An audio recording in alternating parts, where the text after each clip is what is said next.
If you're doing martial arts for life, you have to acknowledge that your game is going to change about every 10 years.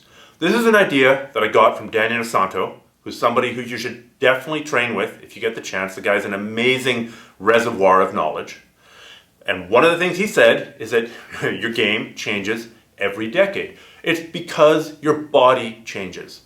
The things that you could do in your 20s, you might not be able to do in your 30s. You might have more experience in your 30s, but you're not going to be as flexible, you're not going to be as explosive, you're not going to recover as fast in your 30s, and this just goes on. In part, it's because your body gets older, and in part, it's because the amount of responsibilities you have are increasing as well, typically, right? In your 20s, you thought you were busy with that 9-to-5 job, 5 days a week. Well, that's only 40 hours, and there are 168 hours in the week, so you still had, in your 20s, 128 hours to do with as you pleased. Now, maybe you wasted it partying, but maybe you spent it training and recovering from training. It was your choice.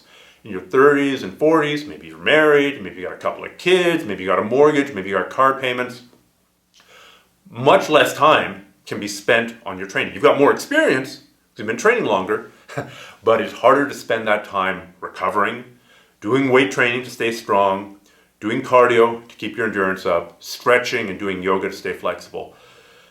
On top of that, your body's changing. On top of that, you've got accumulated injuries, right? If you really jack your neck, you're not going to be doing that inverted Della spider guard as much that you used to do the decade before. So this is totally normal. On the one hand, you're getting more and more experience. You're learning more and more material if you keep on training. That's a good thing. On the other hand, your body is going to be giving you more and more problems as you get older, typically. So just keep in mind that whatever game you had in your 20s, you're going to have to modify for your 30s. You're going to have to modify again in your 40s. You're going to have to modify again in your 50s. I found this very comforting because there were things that I used to do, explosive type guard passing, acrobatic type guard passing, that I don't do anymore. And it's like I was beating myself up a little bit because I wasn't doing those things. Hey, those things used to work great. Why don't I do it anymore? Well, I've got 30 or 40 years of accumulated injuries in this body that make it hard to do some of those things. So I've had to evolve my game. I'm talking in a jiu-jitsu context, the exact same thing would be true in a kickboxing context. If you're still, if you're doing Taekwondo and you're still doing your jump, spinning, flying back kicks at age 60, good for you, but you're definitely in the minority. Clearly you spent a ton of time stretching and you were very lucky to never jack your hip, to never jack your leg, to never really tear something very, very badly.